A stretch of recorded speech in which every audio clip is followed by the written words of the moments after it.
Chapter 3. Violet. Disappearing in public at a party you didn't have permission to go to?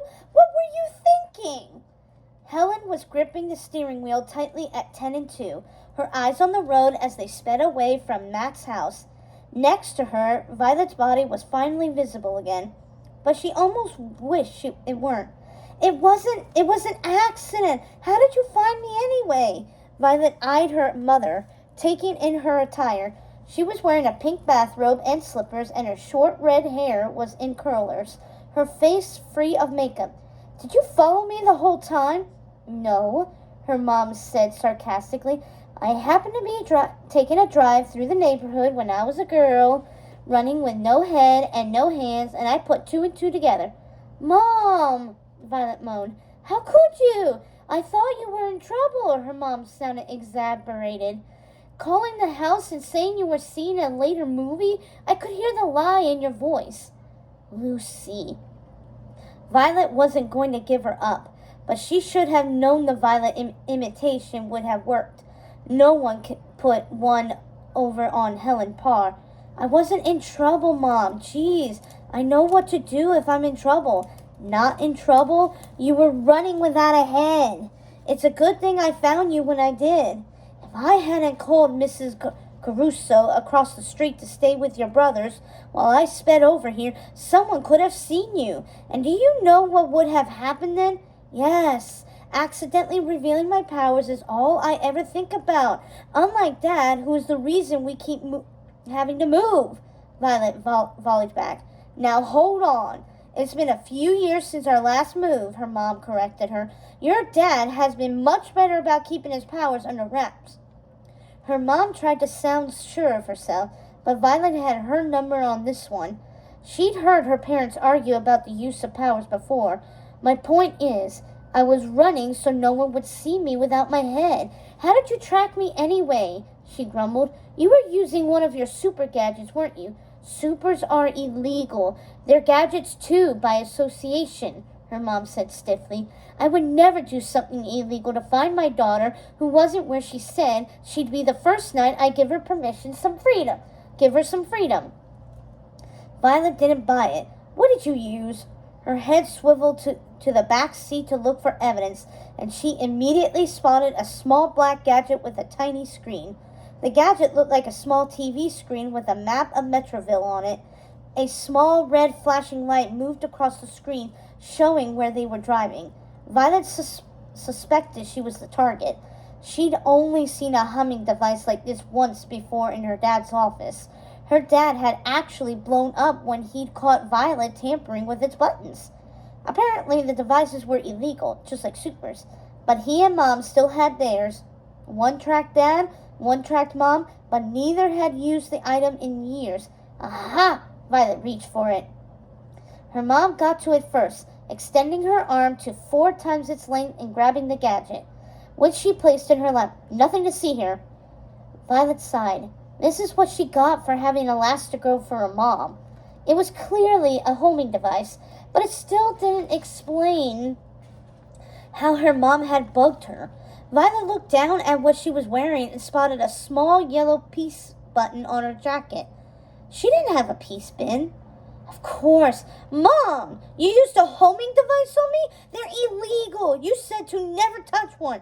I said not to touch one unless there was an emergency. This was an emergency, her mom countered. Do you have any idea how worried I was when I realized you weren't even at the theater? I thought you'd been kidnapped. Violet folded her arms across her chest. Mom, geez, you're so dramatic. I was fine. I was with Kari and Lucy. Shoot.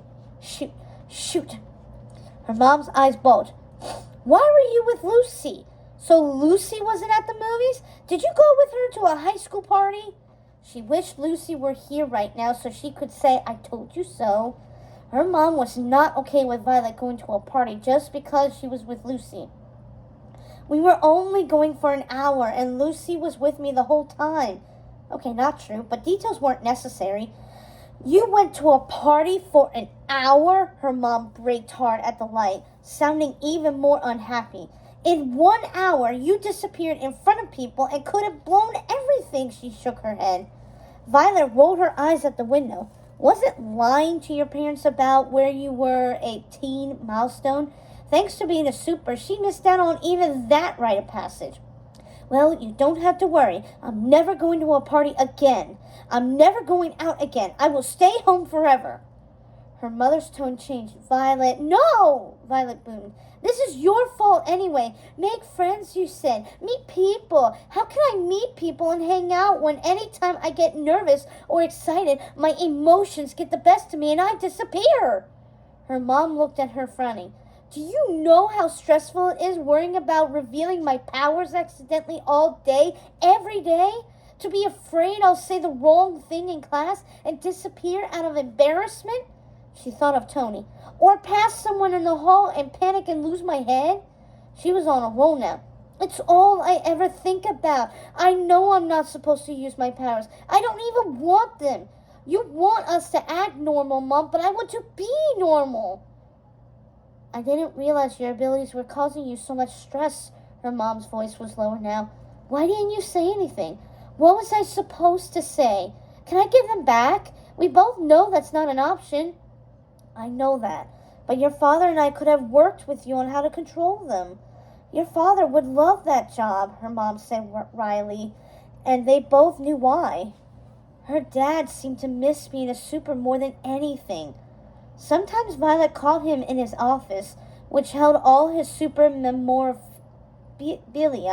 just staring at mementos from his past. I don't want to get better at my powers. I wish I didn't even have them. Our powers cause nothing but trouble. That's not true, her mom started to say. You know it is, Violet argued. Our powers are why we've moved so many times.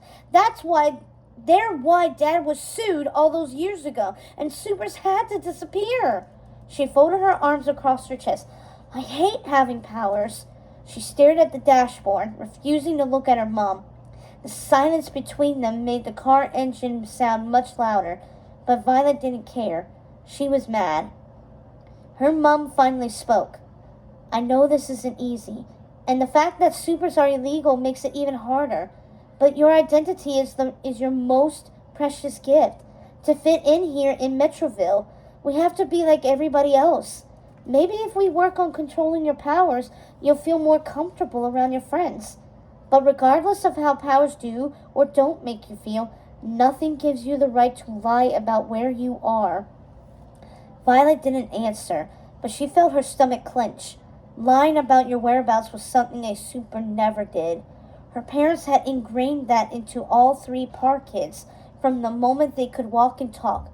Supers, illegal or not, would always be a target.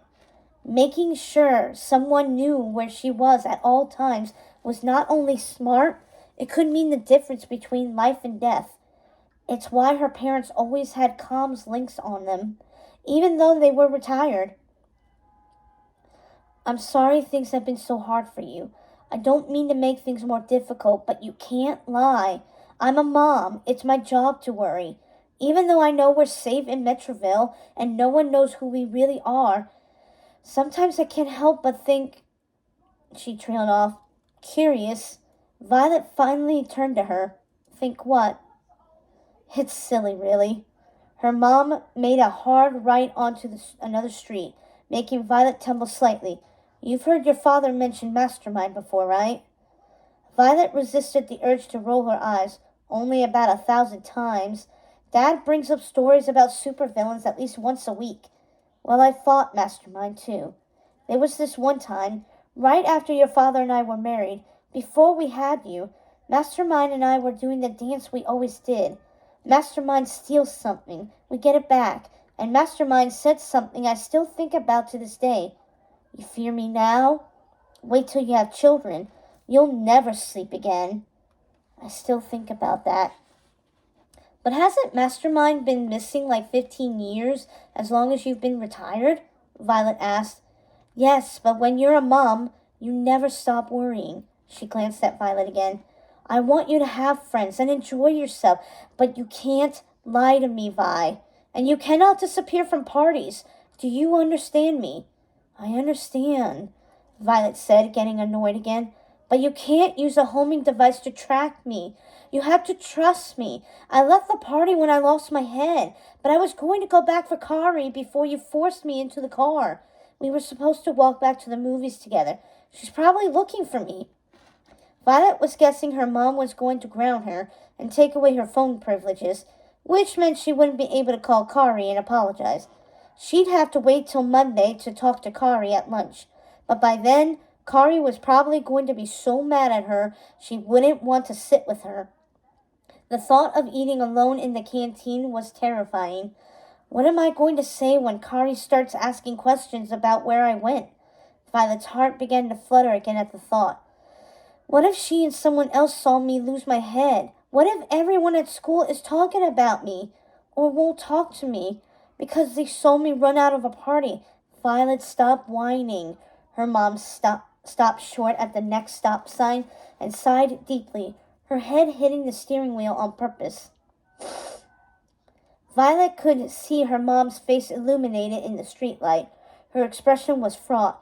Something else was wrong besides this party business. "Mom?"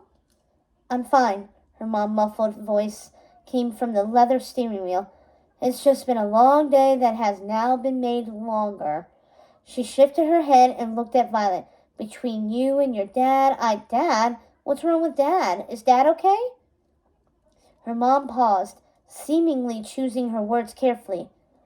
"He's either in trouble or he's about to be." She looked at Violet. "I have to meet him at his conference tomorrow, which means I'm going to be gone all day. I was going to leave you in charge of Dash and Jack Jack, but after the stunt you pulled tonight, I don't know if that's a good idea. I'll ask Mrs. Caruso to watch the three of you." "Mrs. Caruso? Mom, no!" The thought of spending all Saturday with her elderly neighbor, watching TV game shows at full volume, sounded like the worst day ever. "She smells like black licorice. No one likes black licorice. I'm old enough to watch Dash and Jack Jack. I'm responsible." Her mom snorted. "Responsible? Is that what you call sneaking off to a party?" A car horn jolted them both, and her mom started to drive again, until making the last turn onto their street. Violet could see their house up ahead, the lights on, the soft glow of the TV flashing. Mrs. Caruso was probably watching sitcoms with Dash. If only Violet had stayed home with Dash, she wouldn't have to worry about revealing her powers or talking to other people. She wouldn't be in this mess. Didn't her mom realize that? "Mom, Violet began again. "Violet, that's enough for tonight." She sounded deflated. "I don't want to argue anymore. I'm asking Mrs. Caruso." "Mom, please." Violet's own voice matched her mother's, quieter tone. Maybe if she was contrite, her mom would change her mind. "I'm sorry about the party, but you know I am capable of watching Dash and Jack Jack. I've babysat them before. Kari babysits all the time. I'm 14. I can handle my brothers for one lousy day. I mean, one great day," she corrected herself. Her mom studied her for a moment, drumming her fingers on the steering wheel. "All right, you can watch them." Yes, Violet thought. A whole Saturday on her own. No chores. No mom vacuuming under her feet. Maybe she could even sleep in and convince Dash to take care of Jack Jack in the morning. If she told him he could eat that sugary cereal Mom kept on a high shelf in the kitchen. Then after lunch, she'd put Jack Jack in the pram and walk over to Kari's to apologize.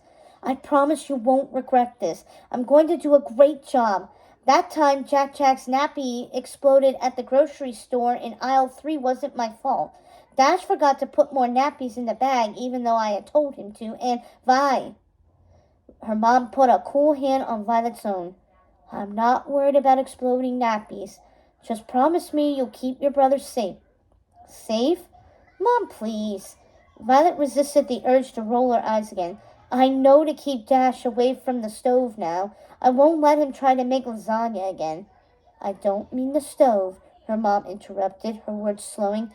"I mean, keep them safe in case anything happens. If you don't hear from me or your dad by bedtime or at all tomorrow, in case anything happens." What was her mom getting at?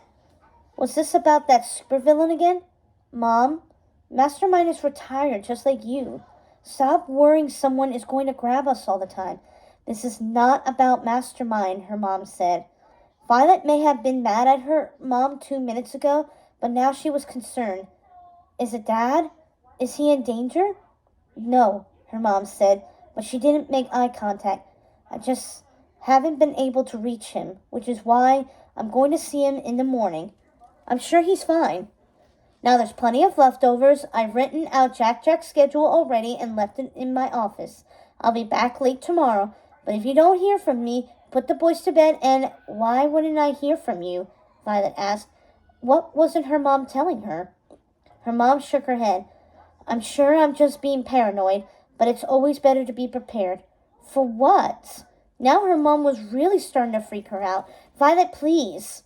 Her mom's voice sharpened. Pay attention to what I'm saying. If anything is wrong, call Lucius. His number's on the board next to the kitchen phone. Tell him you haven't heard from me or Dad. He'll know what to do. What is going on? Violet tried again. Her mom kept going, not answering the question. And if you can't reach Lucius, go to Dad's office and try me on the comms link, but only in an emergency, Violet said for her. Her mom was a broken record about the comms link. All super gadgets, really. Atta girl. You remember what it looks like, right? Black flashlight with a red button on top? Yes, I remember, but why wouldn't I be able to reach you? Violet pressed. Because I'm flying a jet. I might not be able to answer, her mom said, her irritation returning. And if I don't answer the comms link, Mom? Violet was getting scared now. Everything is going to be fine, her mom smiled. I'm just giving you a worst-case scenario. That's what moms do. Focus on your brothers tomorrow. That's your job. I will, Violet said, her stomach relaxing. It was just like her mom to be paranoid. Then she thought of something promising. Hey, if I do a good job, does that mean I'm no longer grounded? Her mom gave her a look. Oh, no. After tonight's stunt, you're grounded indefinitely.